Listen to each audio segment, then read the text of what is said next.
నమస్తే, నేను Roja. Welcome to special debate. భారత పార్లమెంటరీ వ్యవస్థలో అరుదైన ఘట్టం చోటు చేసుకోబోతోందా? అధికార విపక్షాల మధ్య నడుస్తున్న రాజకీయ రచ్చ సభాపతిపై తీవ్ర ప్రభావం చూపుతోందా? ఇరు వర్గాల దాగుడు మూతలతో లోక్సభ స్పీకర్ ఇరకాటంలో పడ్డారా? జడ్జిగా ఉండాల్సిన వ్యక్తి ఏకపక్షంగా వ్యవహరిస్తున్నారా? స్పీకర్ను తొలగించడం సాధ్యమేనా? అభిశంసన ప్రక్రియ ఎలా ఉండనుంది? అసలు ఓం బిర్లా తీరుపై ఎందుకు ఈ రచ్చ? హస్తం ఆరోపణ ఏంటి? బీజేపీ వాదన ఏంటి? అవిశ్వాస తీర్మానం అసలు కథ ఏంటి? అభిశంసన రాజకీయంపై స్పెషల్ డిబేట్.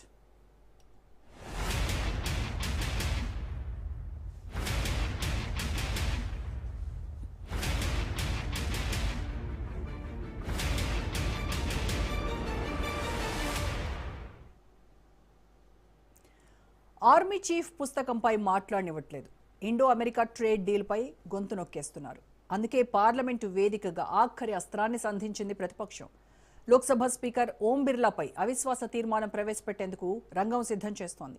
ఇంపీచ్మెంట్ ప్రక్రియకు తొలి అడుగు పడింది. లోక్సభ సెక్రటరీ జనరల్కు విపక్షాలు నోటీసు ఇచ్చాయి.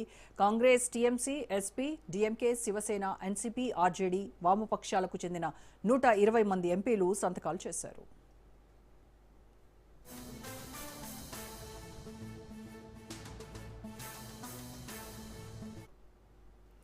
భారత పార్లమెంటు చరిత్రలో లోక్సభ స్పీకర్ను తొలగించేందుకు ఇప్పటివరకు 3 సార్లు అవిశ్వాస తీర్మానాలు ప్రవేశపెట్టారు.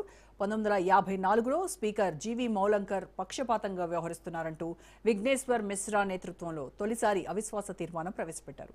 ఇక 1966లో స్పీకర్ హుకుం సింగ్కు వ్యతిరేకంగా మధులిమాయే వంటి విపక్ష నేతలు అవిశ్వాస తీర్మానాన్ని తీసుకొచ్చారు. 1987లో బలరాం జాఖడ్ను తొలగించాలని సిపిఎం ఎంపీ సోమనాథ్ చటర్జీ నేతృత్వంలో అవిశ్వాస తీర్మానం ప్రవేశపెట్టారు. అయితే ఈ 3 సందర్భాల్లోనూ అవిశ్వాస తీర్మానాలు వీగిపోయాయి. ఇప్పటివరకు ఏ లోక్సభ స్పీకర్ కూడా పదవి నుంచి తొలగించబడలేదు.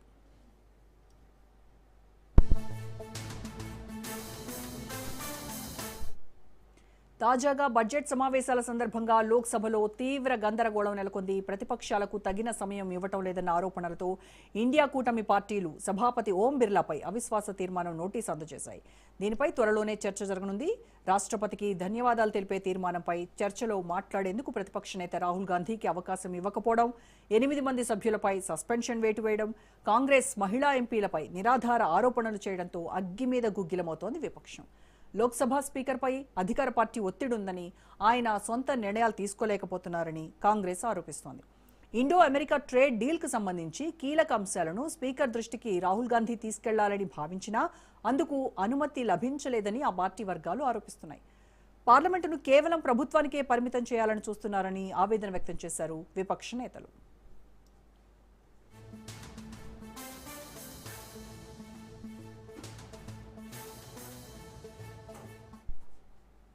ఇక కేంద్రం వాదన మరోలా ఉంది. స్పీకర్పై అవిశ్వాసం ప్రవేశపెట్టినా ఆయన్ని తొలగించడానికి కావాల్సినంత బలం విపక్షాలకు లేదన్నారు పార్లమెంటరీ వ్యవహారాల శాఖ మంత్రి కిరణ్ రిజిజు. తమకున్న సంఖ్యాబలంతో సభలో ఏ బిల్లునైనా ఆమోదించుకోవచ్చన్నారు. అయితే చర్చ జరగకపోతే ప్రతిపక్షానికే నష్టమన్నారు రిజిజు. ప్రతిపక్ష నేత రాహుల్ గాంధీ తీరును బీజేపీ ఎంపీలు తప్పుపట్టారు. సభను పక్కదారి పట్టించే ప్రయత్నం జరుగుతోందన్నారు.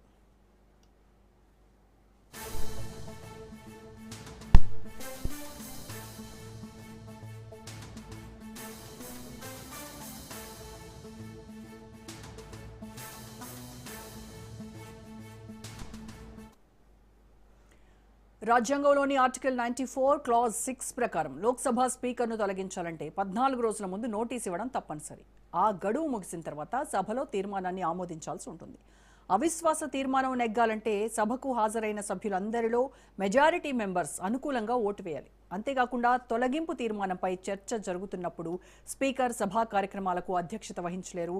ఆయన సభలో ఒక సాధారణ సభ్యుడిగా కూర్చొని తనపై వచ్చిన ఆరోపణలకు సమాధానం ఇచ్చే హక్కును మాత్రమే కలిగి ఉంటారు. దీంతో ఓం బిర్లా కీలక నిర్ణయం తీసుకున్నారు. అవిశ్వాస తీర్మానంపై తుది నిర్ణయం వచ్చే వరకు సభకు హాజరు కాకూడదని ఆయన నిర్ణయం తీసుకున్నారు. మార్చి 9న అవిశ్వాస తీర్మానంపై చర్చ జరిగే ఛాన్స్ ఉన్నట్టుగా లోక్సభ వర్గాలు చెబుతున్నాయి.